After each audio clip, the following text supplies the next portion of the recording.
பெண்களுக்கு நடக்கிற அநீதிகளுக்கு எதிராக ஒரு போராட்டம் நடக்குது. அந்த போராட்டத்துல பெண்களுக்கு பாதுகாப்பா, பெண்களுக்கு ஆதரவா பேசுவாருன்னு பார்த்தா இங்க ஒருத்தர் என்னத்தை பேசி வச்சிருக்கிறாரு பாருங்க. அப்துல் கலாம் கனவு காணும்னு சொன்னார். இவர் அதை விட ஒரு படி மேல போய் உங்கள் கனவை சொல்லுங்கள், உங்க கனவை சொல்லுங்க. இவர் நிறைவேற்ற. ஆமா, எனக்கு நயன்தாரா போனோம், இவர் கனவு நிறைவேற்றுறா.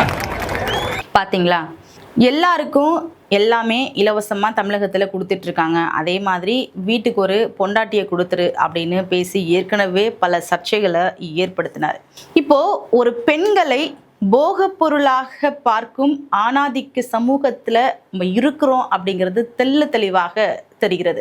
சி.வி. சண்முகம் அவர்கள் பல இடங்களில் பல சர்ச்சையான பேச்சுக்களை தொடர்ந்து பேசி வராரு. அது மட்டும் இல்லாமல் அதிமுகவின் திண்டுக்கல் சீனிவாசன் என்ன சொல்லியிருக்காரு அப்படின்னா, சேலையை கொடுத்துருக்காங்க, எப்படிடா பாவாடை இல்லாமல் கட்டுறதுன்னு பொம்பளை எல்லாம் கேட்குறாங்க.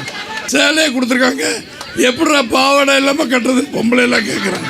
பெண்களுக்கு இலவசமாக புடவை கொடுத்தாச்சு, அவங்களுக்கு உள்பாவடை யார் கொடுப்பா?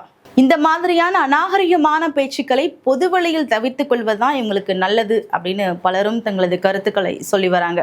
பொதுவெளியில பேசும் பொழுது, ஒரு பெண்ணை பற்றி பேசும் பொழுது எப்படி கண்ணியமான பேச்சுக்கள் அவர்களிடத்தில் இருக்க வேண்டும் அப்படிங்கிறது தெரியாமலே அவர்கள் இந்த மாதிரி பேசும் பொழுது மக்கள் எப்படி அவர்களுக்கு வாக்களிப்பாங்க, மக்கள் எப்படி அவர்களை தேர்ந்தெடுப்பாங்க அப்படிங்கிறத யோசிச்சு தான் அவங்க எல்லாம் பேசுறாங்களா அப்படிங்கிறதே இங்க தெரியல. இதை பத்தி நீங்க என்ன நினைக்கிறீங்கன்னு கமெண்ட்ஸ்ல சொல்லுங்க. இது போன்ற வீடியோக்களுக்கு வேதா டாக்ஸ் சேனலை சப்ஸ்கிரைப் பண்ணுங்க, மறக்காம லைக் அண்ட் ஷேர் பண்ணுங்க.